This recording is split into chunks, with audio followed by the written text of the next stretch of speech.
Kita akan buka dalam Lukas 23 ayat 26 sampai 27. Yesus dibawa untuk disalibkan. Ketika mereka membawa Yesus, mereka menahan seorang yang bernama Simon dari Kirene yang baru datang dari luar kota. Lalu diletakkan salib itu di atas bahunya supaya dipikulnya sambil mengikuti Yesus. Di situ ada sejumlah besar orang mengikuti dia. Di antaranya banyak perempuan yang menangisi dan meratapi dia. Kemudian Yesus berkata, Yesus berpaling kepada mereka dan berkata, hai putri-putri Yerusalem, janganlah kamu menangisi aku, melainkan tangisilah dirimu sendiri dan anak-anakmu. Ya, dan selanjutnya, Bapak Ibu kita perhatikan, ya, ada Simon Kirene yang tahan ya, dan kemudian diminta untuk membawa salibnya Tuhan Yesus, dipikul di pundaknya. Sementara ada juga orang-orang perempuan-perempuan yang lain ya, yang mengikuti Yesus menangis ya.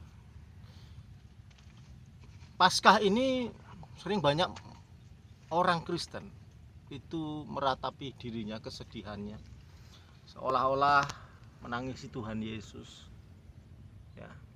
Tetapi sesungguhnya yang perlu dilakukan bukan untuk menangisi, tetapi lebih kepada bagaimana kita harus menangisi diri kita, menyangkal diri kita, supaya kita juga bisa berjuang seperti Tuhan Yesus. Kita hanya sering kali melihat momen di mana Tuhan Yesus ini mengalahkan maut, dan kita senang karena memiliki Allah yang hebat, Allah yang berkuasa atas maut, Allah yang berkuasa atas alam semesta, Allah yang hebat, Allah luar biasa.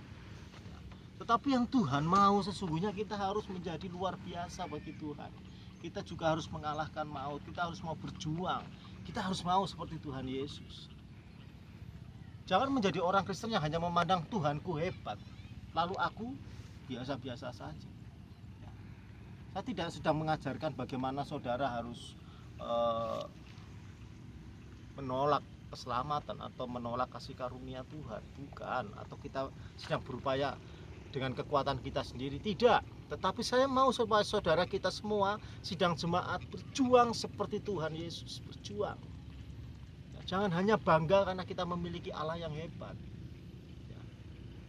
Kalau perlu seperti Simon Kirene ini ya, dia memanggul salibnya Tuhan ya, kita ikut di dalam penderitaannya Tuhan. Tentu saja bukan hari ini, bukan untuk saudara disalibkan, tetapi untuk saudara bisa juga melayani dengan sungguh-sungguh. Saudara berjuang, saya dan Bapak Ibu saudara, kita sama-sama berjuang untuk membuat penyangkalan diri kita supaya kita tetap berkenan di hadapan Bapa di surga. Perkataan kita, perbuatan kita, pikiran-pikiran kita, kita arahkan kepada kebenaran. Paskah sesungguhnya adalah momen yang mestinya diteladani seperti itu. Filosofi Paskah yang muncul tidak hanya sekedar, kembali saya ingatkan, tidak hanya sekedar bagaimana Allah kita itu adalah Allah yang hebat, tapi bagaimana kita bisa meneladani kehidupan Allah, kehidupan Tuhan Yesus kita yang sudah mati di kayu salib ya. Dan sebelumnya 33 tahun yang sebelumnya dia berjuang ya, menjadi manusia, bertumbuh dan terus berjuang menghidupi